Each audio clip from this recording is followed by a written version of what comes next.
ओम श्री धन्वंतरे नमः। सर्वप्रथम आयुर्वेद प्रवर्तक भगवान श्री धन्वंतरी जी को मेरा नमन। नमस्कार, आदाब, सत श्री अकाल, hello and a very good evening to all of you. This is me, Dr. Pratibha Pandey, and I welcome you all on the very first day of International Webinar Series of Vaidyamitram junior. Vaidyamitram परिवार आप सभी का बहुत बहुत स्वागत करता है। चलिए सबसे पहले अपने सभी गुरुजनों को नमन करती हूँ और साथ ही मैं वाव एसोसिएशन भोपाल एंड अर्पण आयुर्वेदा छिंदवाड़ा का बहुत बहुत शुक्रिया करना चाहूंगी, जिनकी वजह से हम वैद्य मित्रम सीनियर से लेकर वैद्य मित्रम जूनियर तक का यह सफर पूरा कर पाए। तो कैसे हैं आप सभी? आप सभी का बहुत बहुत स्वागत है। और आप सभी नए दर्शकों का जो आज हमसे पहली बार जुड़ रहे हैं, आपका वैद्य मित्रम परिवार बहुत स्वागत करता है। वैद्य मित्रम परिवार से जुड़े रहिए। वैद्य मित्रम जूनियर के रजिस्ट्रेशन जैसे कि आपको पता था कल से स्टार्ट हो गए हैं और अभी तक हमारे पास 120 प्लस रजिस्ट्रेशंस आ चुके हैं। हमारी लिमिट 200 रजिस्ट्रेशंस की है और मुझे आपको बताते हुए ये बहुत हर्ष हो रहा है कि मध्य प्रदेश के सभी आयुर्वेदिक कॉलेजेस से हमारे पास लोगों के रजिस्ट्रेशन फॉर्म्स आए हैं। आप सभी ने बहुत बढ़ चढ़कर इसमें भाग लिया है, धन्यवाद। अब आपको जैसे कि पता है कि आज हमारा टॉपिक है रिसर्च मेथोडोलॉजीज। अब मैं आपसे पूछती हूँ, क्या रिसर्च और आयुर्वेदा अलग है? अगर आप लोगों से बोलेंगे तो लोग कहेंगे हाँ हाँ, आयुर्वेद को रिसर्च की जरूरत है। नहीं भाई, आयुर्वेद को रिसर्च की जरूरत नहीं है। आज के लोगों को आयुर्वेद की रिसर्च को समझने की जरूरत है। जी हाँ, हमारे महर्षि, हमारे आचार्य रिसर्चेस कर चुके हैं, अनुसंधान पे अनुसंधान। उन्होंने जितना शोध किया है उतना मेरे और आपके बस की बात नहीं है। हम क्या करेंगे रिसर्च? हमें क्या काम करना है? हमें करना है गूगल ट्रांसलेटर का काम। जी हाँ, रिसर्च मतलब क्या होता है? रिसर्च मतलब होता है कि आपके पास जो नोन फैक्ट्स हैं, आप अपने आज के वातावरण, आज के समाज को देखते हुए उनके बेटरमेंट के लिए उन फैक्ट्स को उनकी लैंग्वेज में समझाएं। कहते हैं ना, लोगों को लोगों की भाषा में ही बात करना चाहिए। अब हमारे महर्षि जितनी बड़ी बातें कर कर गए हैं, आपको क्या लगता है आज के लोग वो समझ पाएंगे? नहीं नहीं। इसीलिए बात आती है रिसर्च एंड साइंटिफिक एनालिसिस की। हमारे पास सब कुछ है। बृहत्त्रयी संहिताओं के एक एक पेज में है इतना ज्ञान, जिनमें हजारों नोबेल प्राइज है कुर्बान। जी हाँ, आप मेरी बात मानिए, हमारे एक एक सिद्धांत में बहुत दम है। बस बात है रिसर्च की।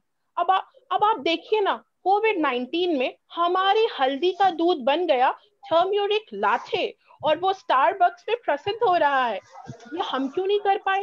अब इससे पहले कि आंवला की स्वरस इंडियन गूसबेरी मोइतो बनकर हमें जीभ चिढ़ाए, हमें अपनी कमर कस लेनी चाहिए। हमें रिसर्च पर ध्यान देना चाहिए। जी हाँ, देखिए, अब आप मुझसे बोलेंगे डॉक्टर प्रतिभा, हम हैं फाइनल ईयर बीएमएस के स्टूडेंट्स, आप हमको रिसर्च की बातें बता रही हैं, पहले हमें एग्जाम्स भी तो देने हैं। तो आपको क्या लगता है, हमने आपकी ख्वाहिश पे जो ये श्रृंखला शुरू करी है, तो क्या हम आपके एग्जाम्स का ध्यान नहीं देंगे? बिल्कुल। हमें भी पता है पहले आपको डिग्री पास करानी है, फिर रिसर्च पे ले जाना है। तो मुझे आपको ये बताते हुए बहुत खुशी हो रही है कि हमारे सारे विशेषज्ञों ने जो ये प्रोग्राम का प्रोटोकॉल बनाया है वो आपके सिलेबस के अकॉर्डिंग है, ताकि आपको एग्जाम्स में भी कोई प्रॉब्लम ना हो और आप समझ सकें कि रिसर्च क्यों जरूरी है, उसे कैसे करना चाहिए और वो आयुर्वेद को किस तरह एक नया टर्न दे सकती है। तो चलिए, ज्यादा समय ना बर्बाद करते हुए मैं आज के विशेषज्ञ और आज के मॉडरेटर से आपका परिचय कराती हूँ। हमारे साथ आज के हमारे एक्सपर्ट हैं डॉक्टर प्रशांत डी मठ जी, एंड हमारे साथ उनकी मॉडरेटर की भूमिका निभा रहे हैं doctor Ranjeet Narang ji. Doctor Ranjeet Narang ji department of commerce भृत्य में असिस्टेंट प्रोफेसर हैं और उन्होंने वे माधव बाग से भी जुड़े हुए हैं। भोपाल में लास्ट 2 इयर्स से उनकी बहुत धमाकेदार प्रैक्टिस चल रही है और उन्होंने इंटरनेशनल और नेशनल जर्नल्स में 16 से ज्यादा आर्टिकल दिए हैं। एनआईए के द्वारा जो गिनीज वर्ल्ड बुक रिकॉर्ड हुआ था, जिसमें कि मैक्सिमम नंबर ऑफ नस्य कर्मा थे, उसमें भी सर एक्टिव पार्टिसिपेंट थे और सर का नाम दर्ज है। सर विश्व आयुर्वेद परिषद से जुड़े हुए हैं और सर नस्या के एक ऊर्जावान मेंबर हैं। तो देख रहे हैं आज कितनी सारी ऊर्जा आपसे मिलने आ रही है। तो बीएमएस फाइनल ईयर स्टूडेंट्स, आप सब अपने नोट पैड्स और पेन्स लेके तैयार हो जाइए, क्योंकि आपके सामने आ रहा है एक ज्ञान से भरा हुआ सेशन। चलिए, मुझे आप यहीं पे आपसे मैं अपनी वाणी को विराम देती हूँ और अपने एक्सपर्ट और अपने मॉडरेटर को ससम्मान मंच पर आमंत्रित करती हूँ, और वो आगे के कार्यक्रम की शोभा बढ़े, यही मेरा उनसे आग्रह है। धन्यवाद। थैंक यू प्रतिभा। नमस्कार आप सभी को। दोस्तों, सबसे पहले इस वैद्य मित्रम जूनियर में आप सभी का स्वागत है, और thanks to Wow organisation and urban Ayurved pharmacy, जिन्होंने ये प्लेटफॉर्म तैयार किया आपके लिए कि यस, ऐसा एक और प्लेटफॉर्म जिसपे हम आके अपने अनुभव शेयर कर सकते हैं, अपनी बातें शेयर कर सकते हैं। तो first of all thanks to them कि जिनके बदौलत हमें ये मौका मिला।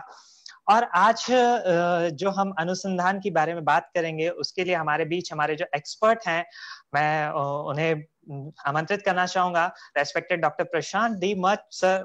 सर का BMS, MD and PhD in Ayurveda है from the IPGTRA, that is from the Jamnagar university.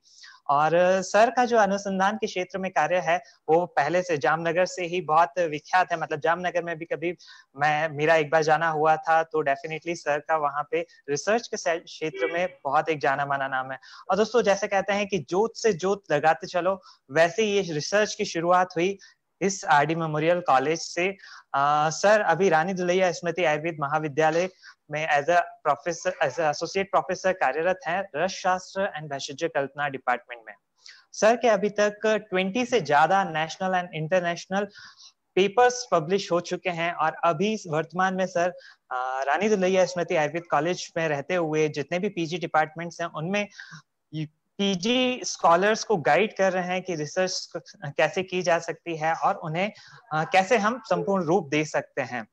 सिर्फ यही नहीं, इसके अलावा भी सर की बहुत सारी उपलब्धियां हैं, जिसमें मेन उपलब्धि एक और है कि सर एज ए धन्वंतरी पुरस्कार से सम्मानित किया गया है मध्य प्रदेश शासन द्वारा। और इसी के साथ सर ने बहुत ही नेशनल एंड इंटरनेशनल प्लेटफॉर्म्स पे अपने वक्तव्य दिए हैं।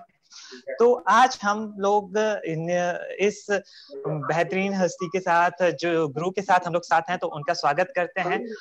Doctor Prashant sir, please welcome to our show. Thank you, Ranjit. Thank you for nice introduction. Thank you very much. Thank you sir, thank you. Sir, हम लोग अपने प्रेजेंटेशन की तरफ आगे बढ़ते हैं, लेकिन हमारे बीच एक बहुत ही बड़ा क्वेश्चन आता है कि हम लोग अपने इस रिसर्च सेक्शन के तरफ आगे बढ़े, लेकिन ये रिसर्च सेक्शन अभी तक हमारी बातें होती थी किसके लिए? PG स्कॉलर्स के लिए। PG स्कॉलर्स के लिए अगर हम बात करें तो ये हमने सुना था कि रिसर्च कुछ चीज होती है जिसके बारे में हमें पढ़ना चाहिए, लेकिन अभी ये हम लोग जूनियर्स के लिए या हमारे UG बैचमेट्स के लिए बात कर रहे हैं कि UG स्कॉलर्स के लिए रिसर्च का क्या महत्व है। तो सर, सबसे पहले मैं आपसे चाहूंगा कि ऐसा क्या जरूरत पड़ी कि UG में ये कोर्स रखा गया, और UG के लिए हमारे लिए क्या उसकी यूटिलिटी है? Please sir. जैसे कि थैंक यू रंजित। जैसे कि हम लोग जानते हैं कि जनरली जब हम आफ्टर PUC मतलब 12वीं के बाद जब हम लोग आयुर्वेद के एक क्षेत्र को चुन के तो BMS पढ़ने के लिए आते हैं, और जब हमें पता चलता है कि यहाँ के जो है वो फिजिक्स, केमिस्ट्री, बायोलॉजी ना होकर पदार्थ विज्ञान, संस्कृत, अष्टांग इस टाइप के टॉपिक्स आ जाते हैं, तो जिनका हमने कभी आज तक नाम नहीं सुना रहता है। तो इसमें क्या हो जाता है कि हम लोग ये परेशानी में आ जाते हैं कि हम लोग ये कहाँ आ गए, किस दुनिया में आ गए। ये प्रॉब्लम हर व्यक्ति फेस करता है जब वो फर्स्ट ईयर में होता है। ये मैं इसलिए बता रहा हूँ क्योंकि यही सेम प्रॉब्लम जो है ये PG या जो पोस्ट ग्रेजुएशन स्टूडेंट्स होते हैं वो इस प्रॉब्लम को फेस करते हैं। जब वो अपना BMS खत्म करने के बाद जब पोस्ट ग्रेजुएशन में जाते हैं, तब आप अगर देखोगे तो जैसे ही एडमिशन के बाद गाइड से मुलाकात होती है, गाइड का यही कहना होता है कि आप अपना सिनॉप्सिस बनाएं, आप अपना रिसर्च वर्क तय करें और उस रिसर्च वर्क का एक रूपरेखा बना के हमको दे दें। तब यही हालत होती है जब हमारे फर्स्ट ईयर में आफ्टर PUC जो हमारी हालत होती है, तब हम यही सोचने पड़ते हैं कि ये हम कहाँ आ गए। आयुर्वेद को तो सब कुछ जान लिया, लेकिन जब ये PG की बारी आई, अब रिसर्च वर्क करना है और एक काम करना है जो कि हमें 3 साल तक यही काम करते रहना है। तो ऐसा कैसे करें, क्या काम लें? तो ये जो रिसर्च को लेकर दिक्कतें और जो परेशानियां आती हैं, इनको ध्यान रखते हुए जो बोर्ड ऑफ आयुर्वेदा का जो सेंट्रल बोर्ड है, CCN और आयुष डिपार्टमेंट, तो उन्होंने ये सोचा कि थोड़ा बहुत ये परेशानियां हम इन बच्चों की कम कर देते हैं। और इसको कम करने का सबसे आसान तरीका यही था कि इस जो सिलेबस जो है इसको थोड़ा सा अंडर ग्रेजुएशन लेवल पे एक बेसिक इंट्रोडक्शन के तौर पर इनको दे दिया जाए, जिससे कि उनको ये आसानी हो जाएगी कि जब वो पोस्ट ग्रेजुएशन में जाएंगे तो उनको ये सब्जेक्ट भी समझने में आसान रहेगा, क्योंकि थोड़ा बहुत वो यहाँ पे जान चुके होंगे। इसके अलावा भी कुछ कुछ बच्चे ऐसे होते हैं, कुछ फिजिशियन ऐसे होते हैं कि जबकि हम आयुर्वेद में एडमिशन लेते ही इसलिए है कि ताकि हम एक अच्छे वैद्य बन सके। तो कुछ बच्चे ऐसे होते हैं कि जो BMS के बाद सीधे अपनी जनरल प्रैक्टिस या आयुर्वेद के क्षेत्र में अपना सेवा प्रदान करने लगते हैं। तो जब वो अपनी सेवाएं देते हैं तब उनको भी लगता है कि हाँ, मेरा ये मेडिसिन इस डिसीज में मेरा जो ये योग है ये मेरा बहुत कारगर है, लेकिन इसको मैं एक रिसर्च के तौर पर कैसे पेश करूँ। उनको रिसर्च का कोई ज्ञान नहीं होता और वो जानते भी नहीं है कि कैसे करना चाहिए। और तब वो ऐसे लोगों के लिए ये अच्छा एक प्लेटफॉर्म बन जाता है, क्योंकि रिसर्च का थोड़ा बहुत जो बेसिक नॉलेज है वो यहाँ पे मिल जाता है, जिसके जिसके बाद वो अगर जनरल प्रैक्टिस में भी जाते हैं और उनको कोई फॉर्मुलेशन या उनका कोई एक पर्टिकुलर ट्रीटमेंट सक्सेस हो जाता है, तो उनको उस पर्टिकुलर फील्ड में रिसर्च करके अपने जो भी रिसर्चर्स हैं या अपना जो भी योगदान है आयुर्वेद के क्षेत्र में उसको देने में उनको बहुत सुविधा हो जाती है। तो मेरे हिसाब से जो भी एक गवर्नमेंट ऑफ आयुष का जो है, मतलब जो हमारा आयुष डिपार्टमेंट का जो एक ये पहल है कि 4th ईयर में जो उन्होंने रिसर्च मेथोडोलॉजी और स्टैटिस्टिक्स का जो इंट्रोडक्टरी कोर्स रखा है वो बहुत ही सराहनीय है। ओके, यानी सर दैट मीन्स जो अभी हमारे प्रधानमंत्री जी की भी एक बहुत अच्छी पहल चल रही है कि यंग साइंटिस्ट या हमारे युवा वैद्य आके कुछ ऐसा आगे आके कुछ ऐसा कमाल दिखाएं, तो शायद आयुष डिपार्टमेंट भी यही चाहता है और यही हमें मौका दिया है जो हम PG स्कॉलर्स में जाते हैं। लेकिन कई बार हम देखते हैं कुछ लोग प्रैक्टिस में आ जाते हैं BMS के बाद ही, और वो बहुत अच्छा कर रहे होते हैं लेकिन हमारे सामने दुनिया के सामने नहीं आ पाता। जैसे कि अभी हम वैद्य मित्रम के माध्यम से भी देख रहे हैं, जो क्लिनिकल था, बहुत सारे ऐसे वैद्य हैं जिन्होंने बहुत कुछ अच्छा किया हुआ है, लेकिन अगर ये हमारे सामने रिसर्च के रूप में होता तो शायद हम ग्लोबली जा सकते थे। तो एक आयुष डिपार्टमेंट की भी ये अच्छी पहल है। और सर थैंक यू कि आपने हमें ये समय दिया कि आज हम इस रिसर्च के बारे में जानेंगे। सर मैं जानना चाहूंगा कि रिसर्च क्या है, क्या एग्जैक्टली यानी हम रिसर्च किसको कहते हैं? देखो, अगर हम रिसर्च इस पर्टिकुलर एक टर्मिनोलॉजी को देखेंगे तो इसमें हम देखेंगे कि ये 2 शब्दों से बना है, एक री और एक सर्च। सर्च जैसा कि हम लोग तो जानते हैं, सर्च का मतलब होता है ढूंढना। तो हम जनरली जो होता है वो हम किसी चीज को ढूंढते हैं, जैसे कि नॉलेज। क्या ढूंढेंगे? नॉलेज ढूंढेंगे।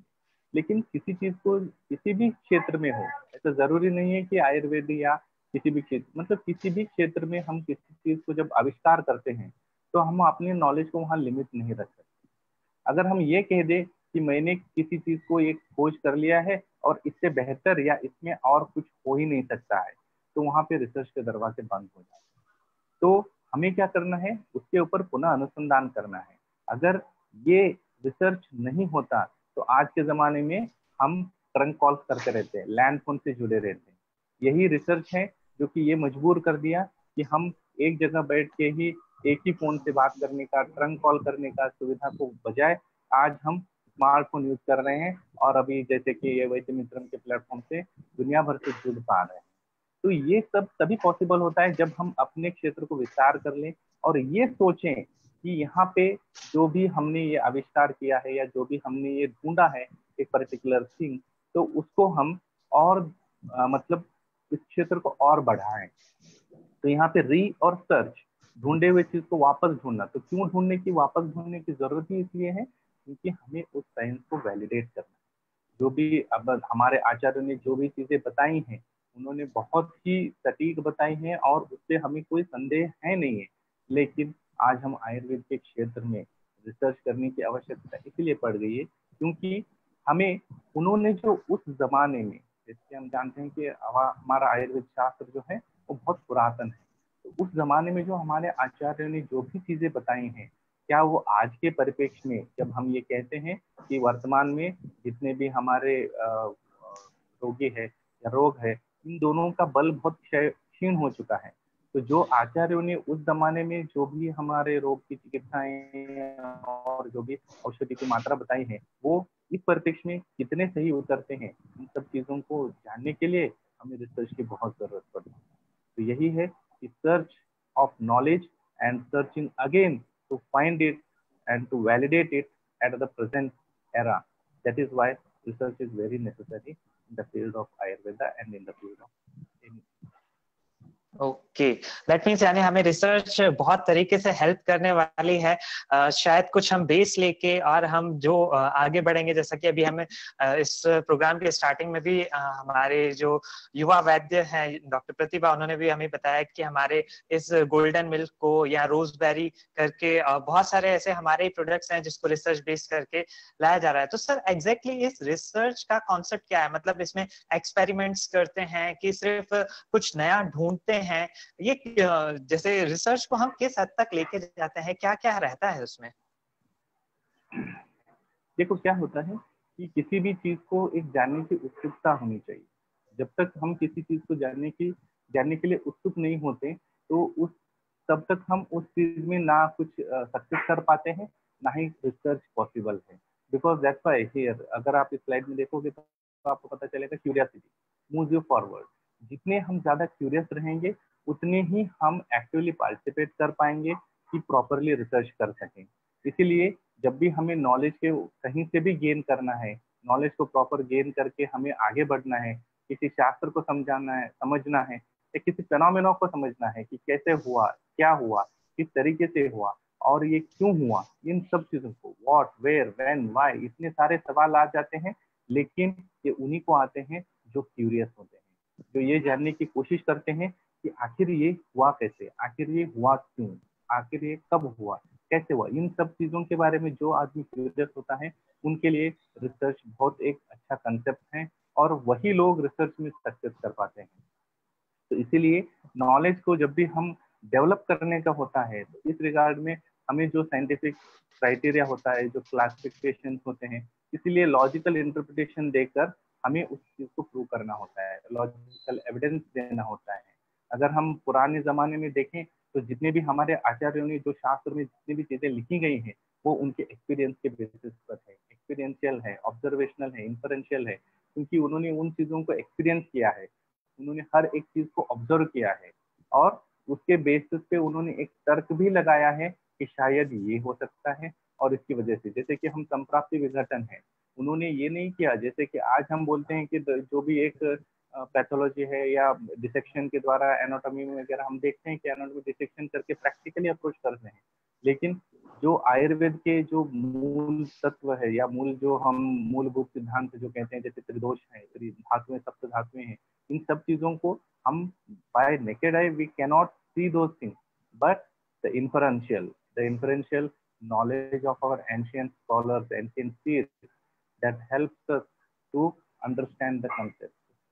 इसीलिए रिसर्च एक ऐसा कंसेप्ट है जिसको कि हम जितना अच्छे से समझ पाए, जितना अच्छे से, जितना ज्यादा क्यूरियसली हम इसको जाने, उतने ही हम इस रिसर्च में सक्सीड हो सकते हैं।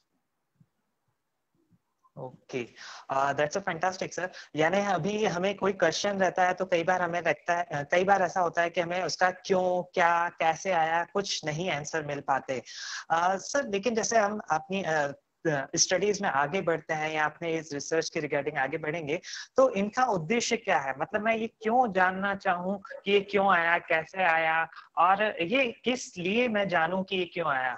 या एक चीज है, जैसे अगर मैं चाहूँ कि इसको और समझने के लिए, जैसे अभी कोविड-19 का मार्केट में बहुत ज्यादा चल रहा है या हमारे सिनेरियो में, तो क्या हम इसको एक एग्जाम्पल के थ्रू भी समझ सकते हैं क्या?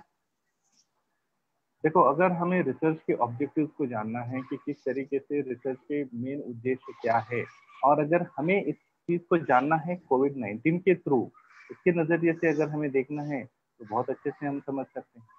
देखो, सबसे पहले ऑब्जेक्टिव अगर हम देखेंगे तो हमें इस फेनोमेना से फेमिलियरिटी गेन करनी है। मतलब देखो, कोविड-19 जब शुरू हुआ तो तब किसी को पता नहीं था कि ये कोविड-19 है क्या, और ये पेंडेमिक, इतना बड़ा पेंडेमिक होगा, इसका भी किसी को अंदाजा नहीं था। लेकिन आज भी पेशेंट ट्रीट हो रहे हैं, सक्सेसफुली ट्रीट हो रहे हैं, बहुत सारा इसका सक्सेस रेट बहुत ज्यादा है rather than इसकी मॉर्टेलिटी। तो तब हम देखेंगे ये कैसे पॉसिबल हो पाया।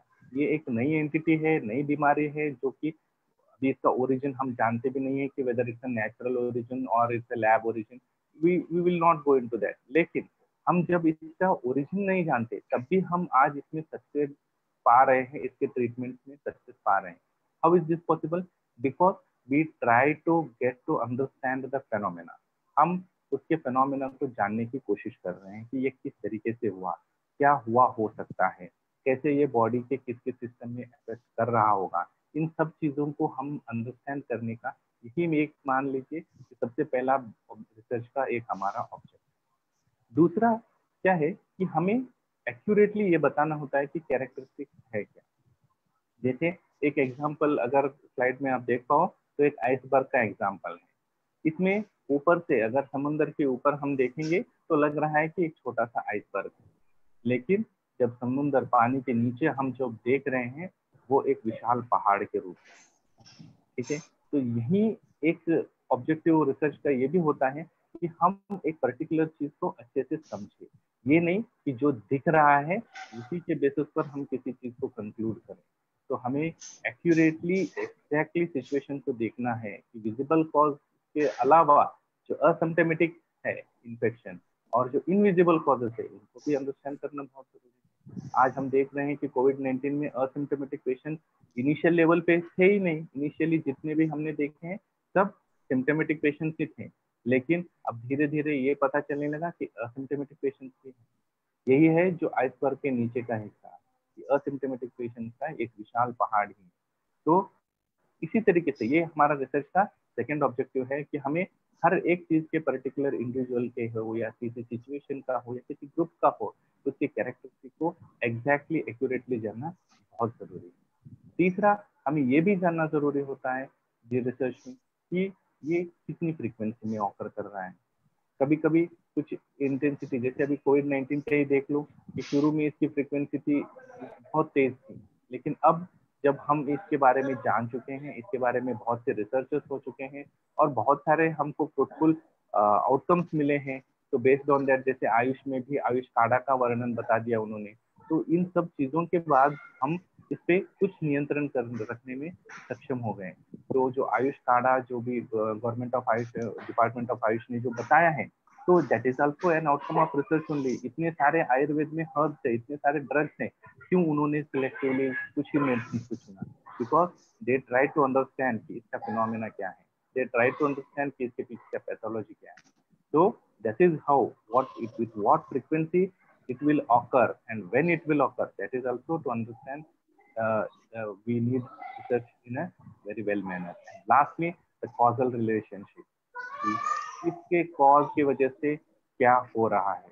कॉज और इफेक्ट के बीच का एक रिलेशन जो होता है, निदान और जो लक्षण है, निदान से लेकर लक्षण तक का जो सफर है, that we can call as causal relationship. दो वेरिएबल होते हैं, एक निदान होता है, एक लक्षण होता है। इन दोनों के बीच का जो संबंध है, तब तक हम इसको स्थापित कर लेते हैं थ्रू द यूसेज ऑफ संप्राप्ति।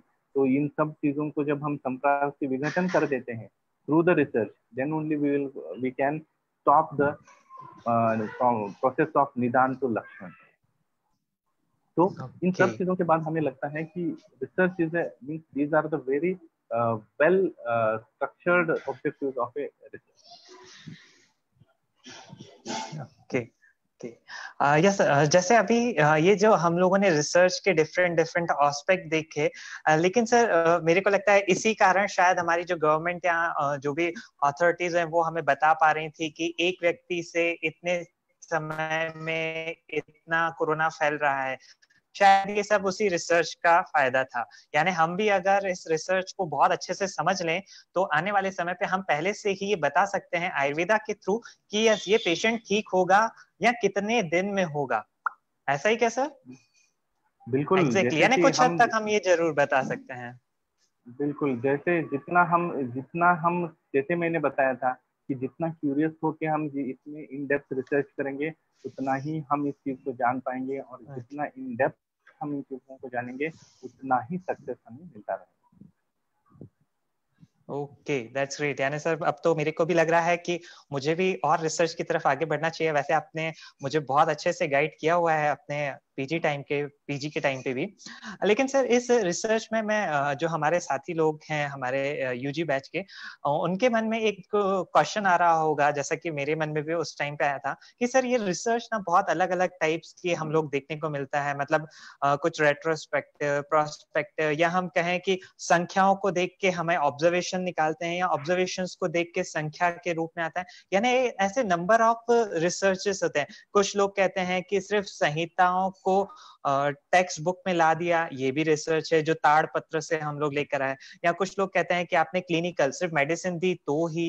या कुछ लोग कहते हैं कि सिर्फ आपने ऑब्जर्व किया कि 10 लोगों ने ये 100 लोगों ने ये मेडिसिन खाई थी, तो उसके बाद उनके हैबिचुअल में क्या है। तो इस तरीके से हम दूसरे दूसरे कैरेक्टरिस्टिक्स देख रहे हैं रिसर्च के। तो कितने तरीके के कैरेक्टरिस्टिक्स हो सकते हैं, कितनी तरीके की रिसर्च हो सकती हैं? देखो, रिसर्च के जो कैरेक्टरिस्टिक्स की अगर हम बात करें ना, तो वो बहुत सारे हैं। मतलब हमें ये देखना है कि जो रिसर्च होता है कि ये हमें कहाँ ले जा रहा है, किसके ऊपर इसका पूरा बेस है, मतलब ये किसके ऊपर डिपेंड है, रिसर्च हमसे क्या चाहता है, रिसर्च में कौन कौन सी एक्टिविटीज होनी चाहिए। बहुत सी चीजें हैं जिनके ऊपर ये जो कम्प्लीटली रिसर्च है उसका दारोमदार होता है। जैसे अगर हम देखेंगे कि रिसर्च को जो मेनली इसका हमारा मुख्य उद्देश्य एक ही है, क्या, कि जो प्रॉब्लम है उसका हल ढूंढना। आज अगर हम देखें तो कोविड-19 ही ले लो, इसका हल ढूंढने में पूरी दुनिया लगी हुई है, और आयुर्वेद भी इसमें कम पीछे नहीं है। उतना ही जितना मॉडर्न साइंस है उतना ही इक्वली आयुर्वेद में भी इसमें रिसर्चेस हो रहे हैं। तो मेन रिसर्च का उद्देश्य ही यही है कि it will direct us from the solution of a problem. दूसरा, ये completely based on the observable experience है। मतलब अगर एक इमेज आप इस राइट हैंड कॉर्नर में देखोगे तो ये बहुत से बार हमने बहुत से कॉम्पिटेटिव एग्जाम में हमने देखा है कि ये सब होने के बाद नेक्स्ट क्या आता है। तो how we will get to know that what will come next, based on our previous experience. जैसे कि हम देख रहे हैं कि क्या सीक्वेंस फॉलो हो रहा है, किस तरीके से फॉलो हो रहा है। तो जब हम इसको एक अंडरस्टैंड कर लेंगे तो ऑब्वियसली है कि इन फ्यूचर इवेंट्स को भी हम कर सकते हैं, पता कर सकते हैं। नेक्स्ट, अगर हम देखेंगे कि रिसर्च को क्या चाहिए, मेन एक्यूरेट ऑब्जर्वेशन। जितना एक्यूरेट ऑब्जर्वेशन रहेगा उतना अच्छा रिसर्च कहा जाएगा। साथ ही साथ रिसर्च में एक gathering, research involve gathering of new data. जैसे अभी आप देख रहे हैं कि जितने भी हमारे जो कोविड वॉरियर्स हैं वो डोर टू डोर जाकर सर्वे कर रहे हैं, डाटा इकट्ठा कर रहे हैं, जो कि हम कह सकते हैं कि प्राइमरी डाटा है। क्योंकि आज तक कोई ऐसा बीमारी था नहीं जिसकी वजह से कोई भी जाकर घर में स्क्रीनिंग करके जो पेशेंट से रिलेटेड डाटा इकट्ठा कर ले। तो that is the primary data, because they are directly collecting it from the source. Secondary data वो होता है जहाँ पे हम देखते हैं कि किसी और चीज के लिए, किसी और रिसर्च के लिए जो लोगों ने डाटा इकट्ठा किया है उसको हम यूज कर रहे हैं आज के कोविड-19 के परफेक्शन। तो रिसर्च में अगर हम इस तरीके से उसके कैरेक्टरिस्टिक्स देखें तो बहुत सारे हैं। इसमें हमें सबसे मेन इंपॉर्टेंट चीज जो है वो एक एक्सपर्टीज होना चाहिए हर एक चीज में, right from gathering the literature, from the investigation to analyse the data. सिर्फ हर एक स्टेप को जो एक्सपर्टीज से कर पाएंगे तभी जाके रिसर्च को हम कंप्लीटली सक्सेसफुली कर पाएंगे। तीसरा, हमको एक चाहिए कि करेज, करेज मानो या पेशेंस मानो, क्योंकि धैर्य जो है वो बहुत जरूरी है। जितना हम पेशेंस रखेंगे उतना ही हमें सक्सेस मिलेगा। ये ऐसा नहीं है कि आज दुनिया रिसर्च कर रही है, हम देख रहे हैं कि 2-3 महीने से हम लॉकडाउन या इस कोविड-19 के दौर से गुजर रहे हैं। तो इसमें हम देख रहे हैं कि हमें लग रहा है कि अच्छा रिसर्च हो रहा है, हमें तो कुछ नहीं लग रहा, अभी भी लॉकडाउन एक्सटेंड ही हो रहा है। लोग तो यही सोचते हैं, because it requires very very very patience. Because जितना हम ज्यादा पेशेंस रखेंगे उतना ही अच्छा या उतना ही सक्सेस रेट ज्यादा रहेगा। हरी भरी में किया गया, जैसे अभी हम शुरू शुरू में हमने देखा होगा कि जैसे कोविड-19 शुरू हुआ, hydroxychloroquine is a treatment for it, या उससे हम बच सकते हैं। बट देखो, अभी हम देख रहे हैं, ये प्रैक्टिकल एग्जांपल है, अभी क्या हो रहा है कि hydroxychloroquine is having some of the side effect, because that it seems to be that जैसे कि डिसीज आया तुरंत हमने एक कोई मेडिसिन लिया और हमने एक स्टेटमेंट कर दिया कि okay that is the cure. But See, that's why if we are doing it patiently, so that's why it requires very much time for us to get succeed in either preparing the vaccine or either to find out the treatment. And each and everything in the research, the last point is very important characteristic of the research.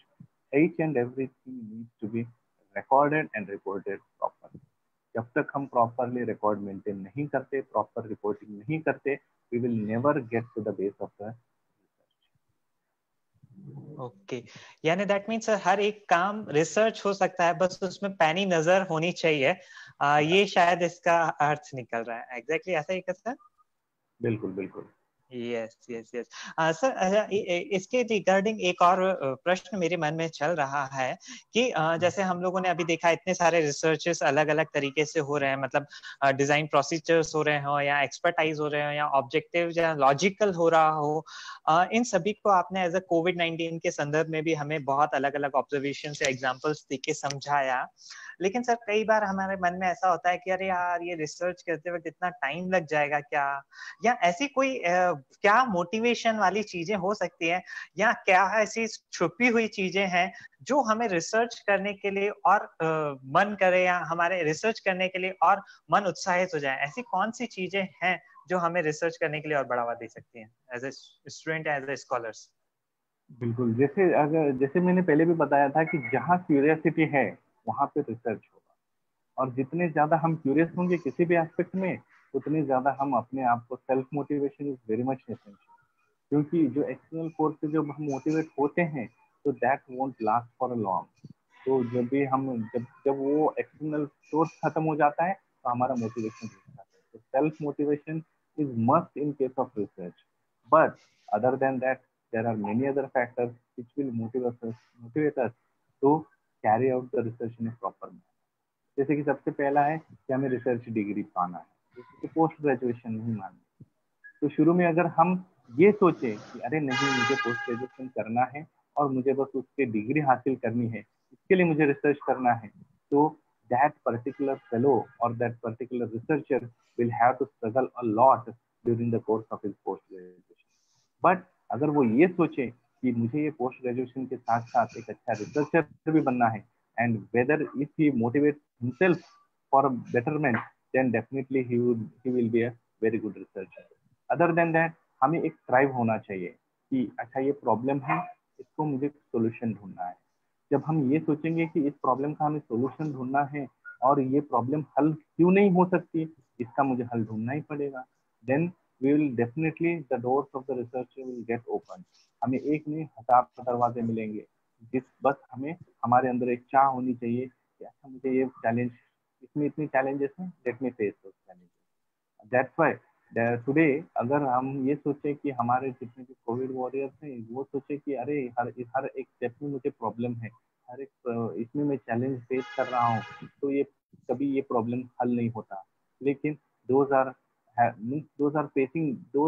face the challenges, and because of that the problems are getting solved. तीसरा एक intellectual Joy, मतलब कुछ नया करके एक creative work जब भी हम होता है ना, कि भले एक्सीडेंटली हमने कुछ नया कर लिया, जो रूटीन चल रहा है उसी में हमने कुछ नया कर दिया, उसी में कुछ एक साइड हमने कुछ नया पा लिया, तो हमें उसमें एक जो खुशी होती है वो हम बता नहीं सकते।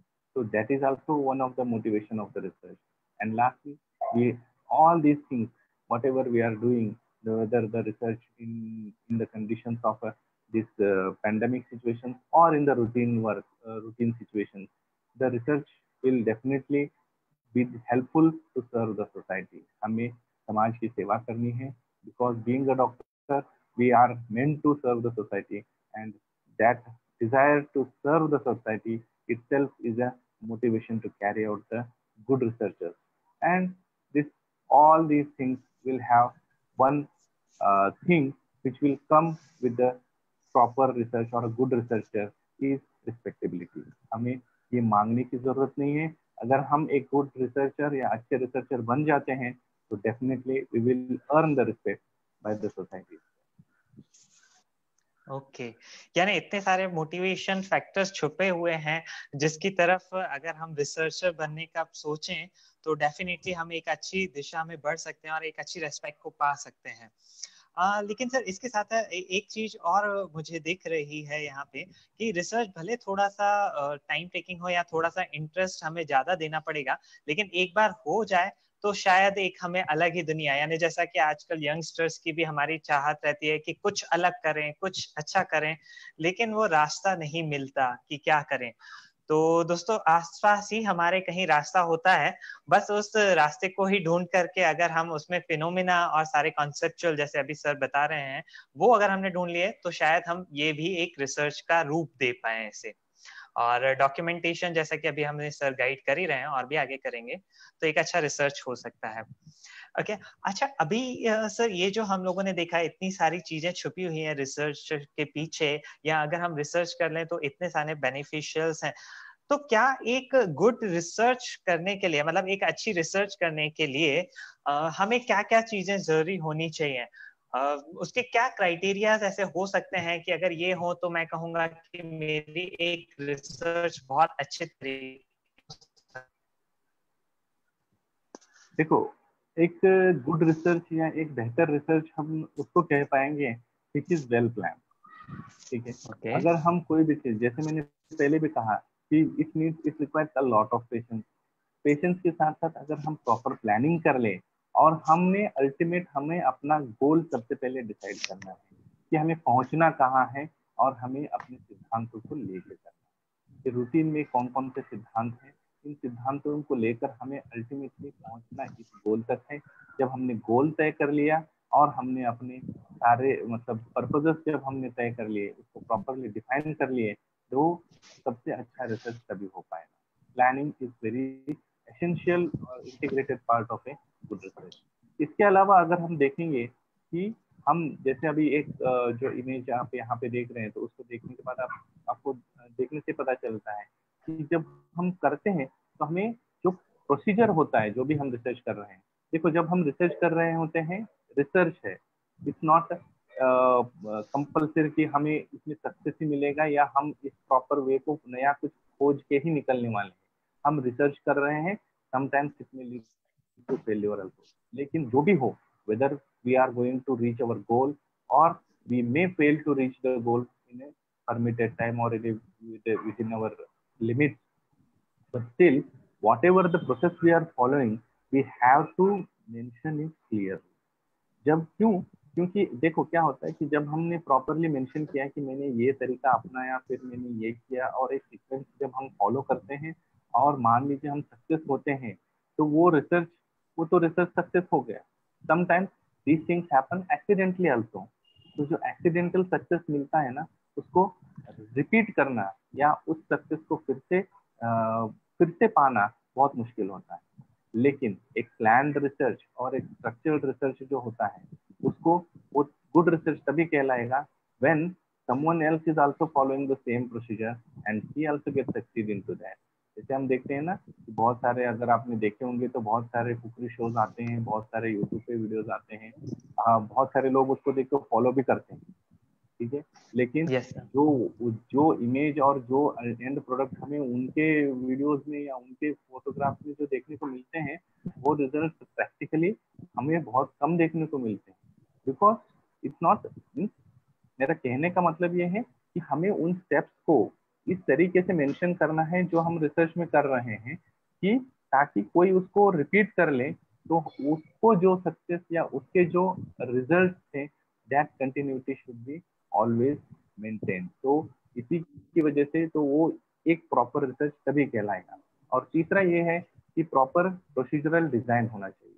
क्योंकि क्या होता है कि जब हम प्रोसीजरल डिजाइन एक प्रॉपर बनाते हैं, जैसे अभी हम देख रहे हैं जो इमेज में कि वो जो चल रहे हैं, अल्टीमेट उनका गोल है कि सामने एक एंड में नेक्स्ट एंड तक पहुंचना है। तो उन्होंने एक पाथ बनाया है और उस पाथ के हिसाब से they are trying to reach that ultimate goal. ठीक है, तो everyone have their different approaches. ठीक है, but the ultimate goal they will somehow reach. अब उनका टारगेट किस तरीके से अचीव करना है, क्या और तरीका हो सकता है, दिस इज हाउ। मीन्स अगर कोई और इसको फॉलो करता है, रेप्लीकेबल होना चाहिए, मतलब कोई और इसको सेम फॉलो करता है, उसको इक्वल रिजल्ट मिलने चाहिए, तभी वो एक अच्छा या गुड रिसर्च है।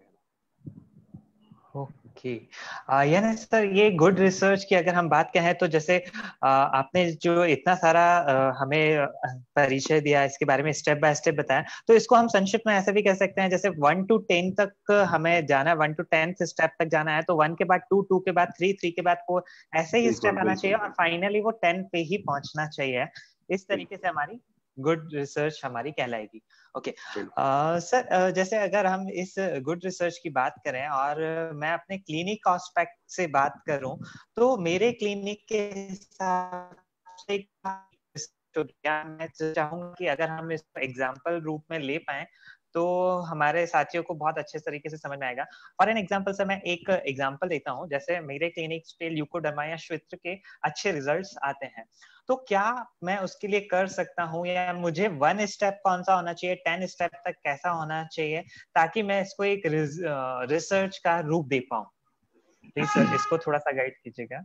देखो, पहले तो ये है कि जैसे ल्यूकोडर्मा या श्वेत्र जिसको हम कहते हैं, ठीक है, तो पहले तो हमको ये करना है कि हमें प्रॉपरली उस चीज को अंडरस्टैंड करना है कि है क्या, उसका निदान क्या है, उसकी संप्राप्ति क्या है और उसका लक्षण। इन सब चीजों को जब हम अच्छे से जान पाएंगे, जब अच्छे से समझ पाएंगे, तब हम क्या है कि शास्त्र में जो वर्णित जितने भी चिकित्सा है, अभी जैसे कि हमने ये पूरे वैद्य मित्रम सीरीज में सुनते आ रहे हैं, बहुत से चिकित्सकों ने अपने मत व्यक्त किए, उन्होंने अपनी चिकित्सा कौन कौन से किस तरीके से ट्रीटमेंट मोडेलिटीज एक्सप्लेन किए, और जैसे और उसके अलावा उन्होंने ये भी बता दिया, जैसे नीरज व्यास ने बताया था कि जैसे पित्त में भी कंडू होता है। तो ऐसे बहुत सी चीजें हैं कि जो हमें रिसर्च के द्वारा ही पता चलता है।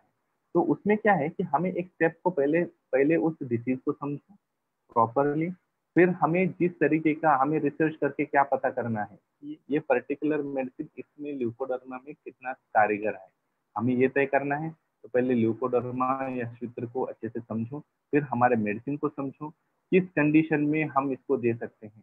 अब हम देख रहे हैं कि हमारे शास्त्र में बहुत सारे मेडिसिन वर्णित है, एक सूत्र के ही देख लो, हर एक आचार्य ने अपने हिसाब से अलग अलग मेडिसिन, अलग अलग फॉर्म ऑफ डोसेज मेडिसिन बता दिया है, लेकिन किस कंडीशन में किस तरीके से यूटिलाइज करना है, this is the area of research.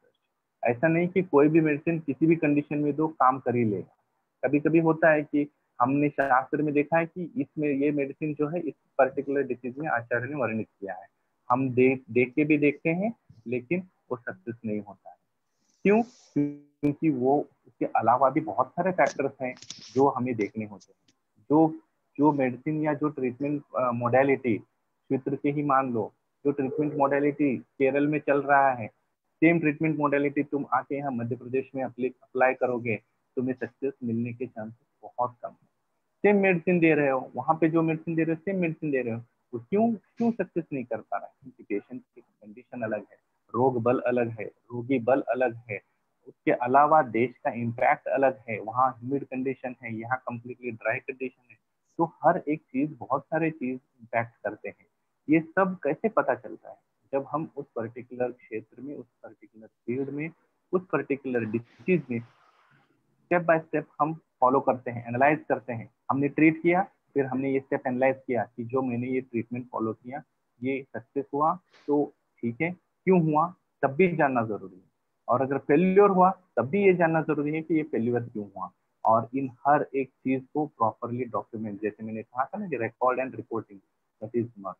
तो जैसे कि अभी सूत्र की बात हुई, तो निदान से लेकर लक्षणोत्पत्ति और जो संप्राप्ति जो हम करते हैं, और जो चिकित्सा सूत्र हम जो भी यहाँ पे कर रहे हैं, वो संप्राप्ति विघटन में किस तरीके से उस संप्राप्ति को विघटित करके उस पर्टिकुलर चिकित्सा को सक्सेस पा रहा है, ये देखना बहुत जरूरी है। और ये अच्छे क्षेत्र, मतलब अच्छे रिसर्च की एक निशानी है। ओके सर, जैसे ये आपने अभी क्षेत्र के संदर्भ में बताया कि हमें पूरे ऑब्जर्वेशंस देखने चाहिए, लेकिन एज अ कंक्लूसिव वे अगर हम देखें तो एक रिसर्च से ओवरऑल हमें क्या क्या देखने को मिल सकता है? मतलब जैसे मेरे अभी दिमाग में चल रहा है कि अगर हमने इस क्षेत्र के पेशेंट्स को देखा होता तो हमें ये देखने को मिलता है कि मेडिसिन का ऑब्जर्वेशन क्या आया, या पेशेंट के व्हाइट पैचेस कितने कम हुए। मेरे माइंड में अभी शायद इतने से 2 छोटे से पॉइंट्स चल रहे होंगे, लेकिन ओवरऑल हम देखना चाहें तो और क्या-क्या पॉइंट्स या क्या-क्या ऑब्जर्वेशंस कंक्लूसिव वे से हम इसमें देख सकते हैं एक अच्छी रिसर्च में? देखो, क्षेत्र में जैसे क्षेत्र की बात कर रहे हैं तो क्षेत्र के हमें लक्षण सब पता है, तो ये हम एक लाक्षणिक चिकित्सा न मानकर, मतलब कि हमें लक्षण कम हो गए तो इसका मतलब मैंने क्षेत्र का चिकित्सा कर लिया, ये हम जानते हैं कि आयुर्वेद इस सिद्धांत को कभी फॉलो नहीं करता, ना लाक्षणिक चिकित्सा का। तो एक अच्छा रिसर्चर या एक अच्छा रिसर्च तभी हम मान सकते हैं जब हम उस क्षेत्र के, उस रोग के, उस रोगी के बल, अगर हम जो रिसर्च प्रोफार्मा, जैसे कि आपने भी जो अपने पीजी के दौरान आपने देखा होगा कि एक हम रिसर्च प्रोफार्मा बनाते हैं, हालांकि प्रोसेस प्रोफार्मा सेम रहता है हर एक पेशेंट के लिए जो भी उस कंडीशन का सफरर होता है। जैसे हम क्षेत्र के लिए एक रिसर्च प्रोफार्मा बनाएंगे, हर एक पेशेंट को वही रिसर्च प्रोफार्मा तो होगा, लेकिन जब हम उसको फिल करेंगे उसमें हम देखेंगे कि कुछ लक्षण या कुछ कंडीशन किसी पेशेंट में मिलते हैं, किसी पेशेंट में नहीं मिलते हैं। उसके बेसिस पे हम उसको प्रॉपरली एनालाइज करते हैं, हर एक स्टेप को फॉलो करते हैं। जब हम एनालाइज करेंगे तो हमें अलग अलग चीजें, नई नई चीजें जानने को मिलेंगी कि अच्छा किसी में एक निदान जो है, इस क्षेत्र का ये पर्टिकुलर निदान है जो कि बहुत से पेशेंट्स में हमें देखने को मिल रहा है, जबकि कुछ पेशेंट्स में ये निदान न होते हुए भी इनके में लक्षण। तो ऐसे हर एक चीज को इन डेप्थ नॉलेज, जब हम इन डेप्थ रिसर्च करेंगे तभी एक अच्छा रिसर्च करके हम उसमें सक्सेस कर ओके, हाँ यस, यानी अभी हमने सारी चीजें देख रहे हैं सर लाइन बाय लाइन की एक रिसर्च कैसे हो सकती है, क्या क्या देखना चाहिए, और एक गुड रिसर्च के साथ हमने देख लिया। लेकिन सर एक जस्ट मन में एक और प्रश्न चल रहा है कि कई बार हम देखते हैं कि क्षेत्र का ट्रीटमेंट, या एक एग्जांपल के लिए ले लेते हैं कि कोई एक व्याधि का ट्रीटमेंट मैं भी क्लिनिक पे कर रहा हूँ और मेरे ही कोई साथी युवा वैद्य भी साथ में कर रहे हैं, लेकिन उनको कभी बहुत अच्छी रिजल्ट्स मिल जाती है, मुझे नहीं मिल पाते हैं, या कभी मुझे मिल जाता है लेकिन मेरे उस फ्रेंड को नहीं मिल पाता। तो क्या ऐसी कुछ क्वालिटीज हैं क्या कि उस रिसर्चर में होनी चाहिए? जैसे कई बार हम लोग आयुर्वेद में भी देखते हैं कि एक अच्छे शल्य चिकित्सक के गुण क्या है, एक अच्छे काय चिकित्सक के गुण क्या है, तो क्या ऐसे एक गुड रिसर्चर्स की भी कुछ क्वालिटीज हैं क्या सर? देखो, गुड रिसर्चर के क्वालिटीज तो बहुत सारे हैं, ठीक है, जो फ्लॉलेस हो या जो फ्रैंक ओपिनियन रखता हो, ऐसे बहुत सारे उसके गुण हैं कि एक रिसर्चर को हम कहने ताकि उसको हम कहें कि ये गुड रिसर्चर है। लेकिन अगर हम एक qualities of a good research की बात करें तो ये सारी चीजें जो अभी डिस्प्ले हो रही है, जैसे सिस्टमेटिक रिसर्च होना चाहिए, लॉजिकल रिसर्च होना चाहिए, एम्पिरिकल रिसर्च होना चाहिए, रेप्लिकेबल होना चाहिए, जैसे मैंने पहले भी कहा था, ठीक है, और भी जैसे एक्यूरेटिव होना चाहिए, यूज ऑफ डिफरेंट मेथड्स, बहुत सारे मेथड्स। तो इन सब चीजों को, या ये जो गुड रिसर्च की जितनी भी क्वालिटीज हैं, इनको जब हम फॉलो करेंगे तो definitely that researcher will get a very great success in the field of research, and definitely he will be called as a very good researcher। और आज के जितने भी हम गुड रिसर्चर हम जो मानते हैं, जितने भी ग्रेट फिजिशियंस जो हम मानते हैं, आप अगर उनको सिस्टमेटिकली, मतलब अगर आप प्रॉपरली उनको फॉलो करते हो तो अब आप देखोगे कि ये इतने रिसर्च में या रिसर्च के क्षेत्र में इतने सक्सेस होने की उनकी वजह यही होगी कि उनका जो भी रिसर्च उन्होंने प्रॉपरली फॉलो किया होगा, वो कहीं ना कहीं ये जितने भी गुड रिसर्च की क्वालिटीज हैं, सिस्टमेटिक हो, लॉजिकल हो, एम्पेरिकल हो, रेप्लिकेबल हो, तो इन किसी न किसी एक, मतलब एक या बहुत सारे ऐसे फैक्टर्स हैं जो कि वो फॉलो करते ही हैं, और जिसकी वजह से ही आज उनका इस रिसर्च के क्षेत्र में बहुत अच्छा नाम ओके, यानी ये ढेरों सारी क्वालिटीज हैं, और अगर इन क्वालिटीज को अगर फिर से एक एग्जांपल के रूप में दोहराया जाए, जैसे श्वेत्र की ही हम अभी एग्जांपल ले रहे थे, तो इस एग्जांपल में जैसे कि आपने अभी बताया कि वात पित्त कफ को भी देखना, देश बल काल को भी देखना, यानी अलग अलग एंगल से हमने व्यापक रूप से देख लिया, तो ये एक बहुत अच्छी रिसर्च कहला सकती है। ओके, चलेगा, बहुत बढ़िया सर। ये रिसर्चेस के हम अलग सेक्शंस देख रहे हैं सर, लेकिन वर्तमान में अगर हम देखें तो रिसर्च का क्या सिनेरियो चल रहा है, क्योंकि कई बार हमें लगता है कि अच्छा इन्होंने ये रिसर्च की, लेकिन क्या ये रिसर्च होनी भी चाहिए थी क्या, या कई बार हमें लगता है कि अरे यार इसके ऊपर तो रिसर्च होनी चाहिए थी लेकिन हो ही नहीं रही। तो वर्तमान में इन रिसर्चेस का क्या सिनेरियो चल रहा है, किस तरह ये पूरा समाज बढ़ रहा है, प्लीज उसका भी थोड़ा सा हमें जरूर अवगत कराइए सर। बिल्कुल।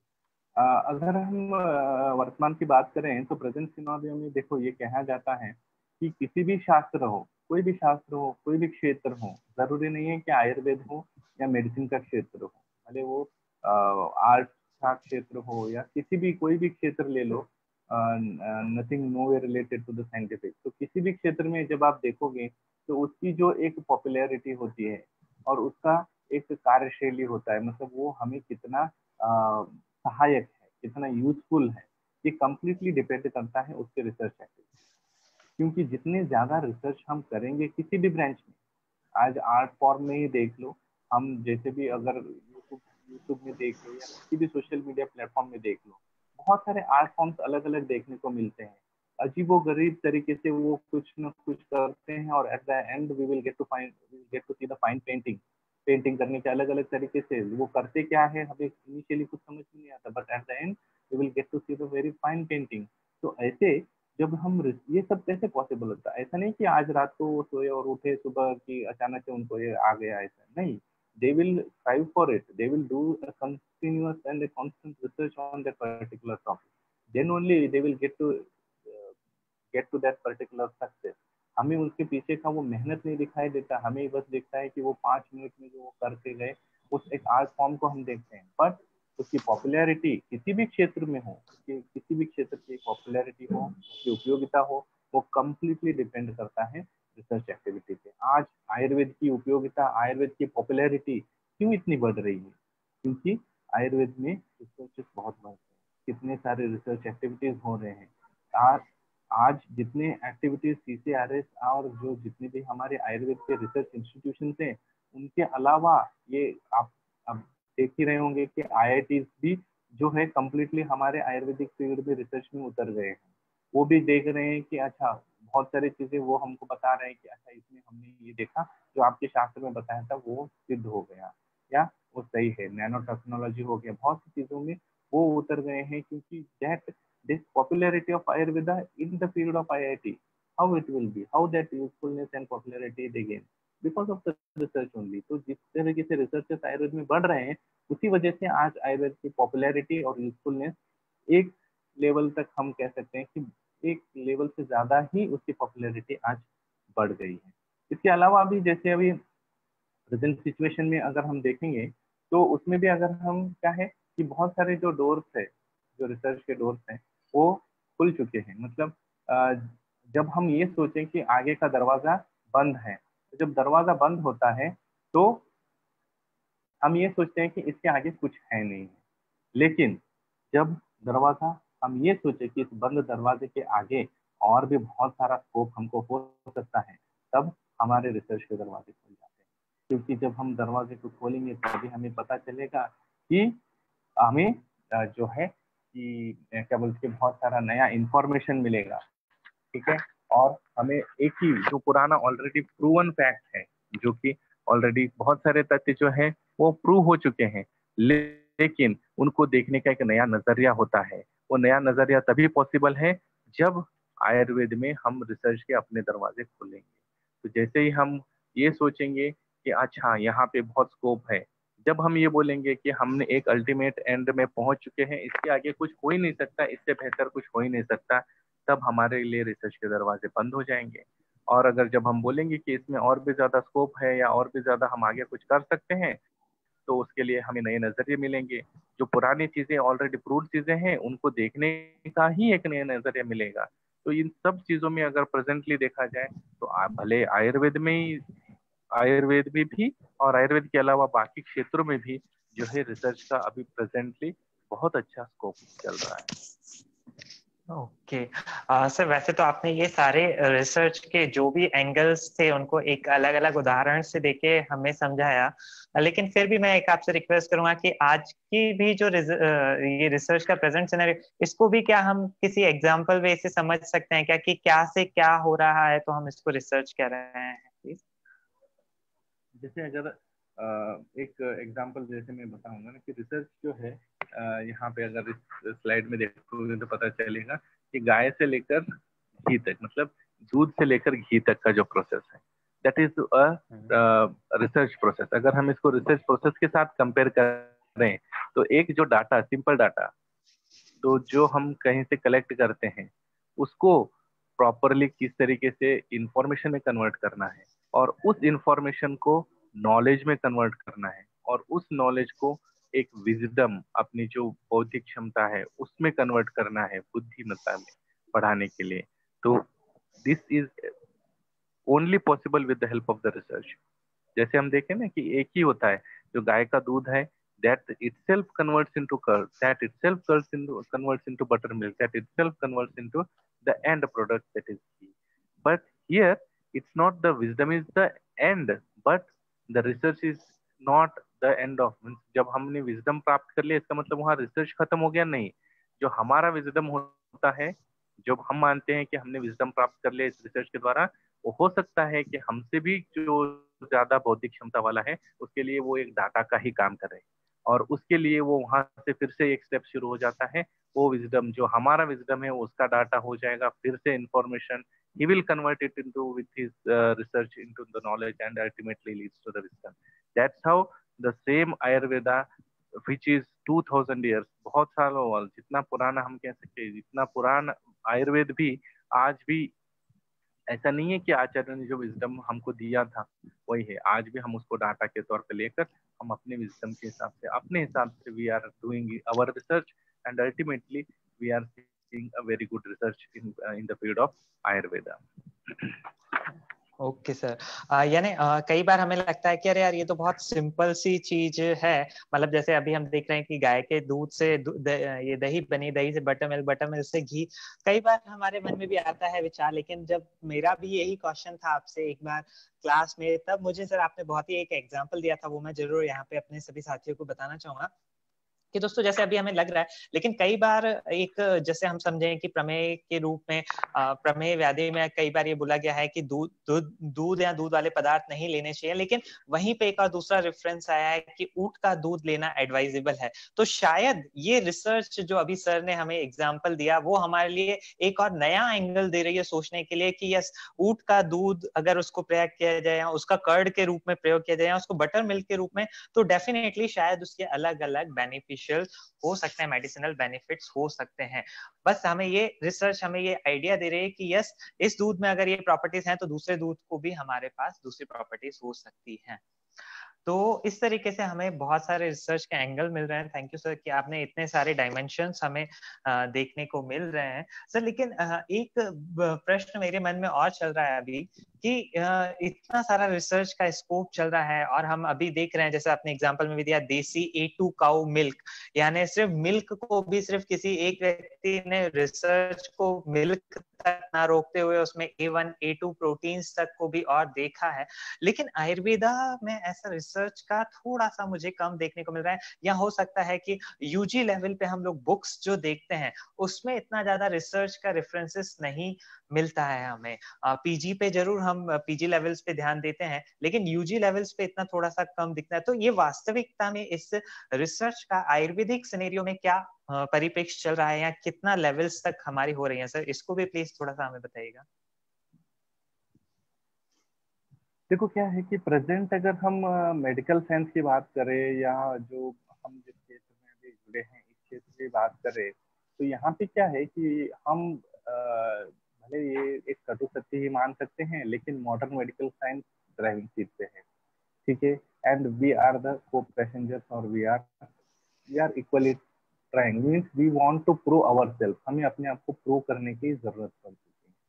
तो हम क्या कर रहे हैं कि instead of trying something new और finding something new in the field of Ayurveda, we are trying to satisfy the questions of the modern medicine.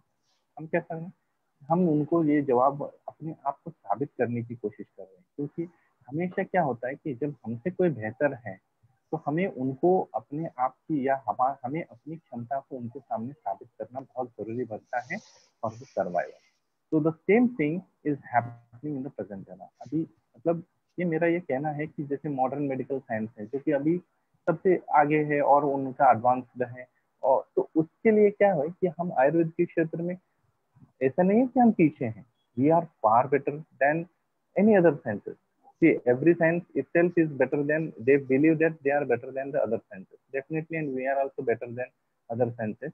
But when we see what the thing is, जब दुनिया एक जगह से मतलब एक ही चीज को फॉलो कर रही है, तो ऑब्वियसली हमें भी, जैसे हम बोलते हैं ना कि हमारे सुपीरियर जो होते हैं, हम हमेशा यही कोशिश में लगते हैं कि अच्छा हमारे टीचर हमको पढ़ाते हैं, तो बच्चे हमेशा यही कोशिश करते हैं, स्टूडेंट जितने भी हैं, कि हम अपने टीचर को इम्प्रेस कर सकें। क्यों? Because they know that our teacher is far better in this particular field. So in the same way, in the medical science field, modern medical science is far more advanced.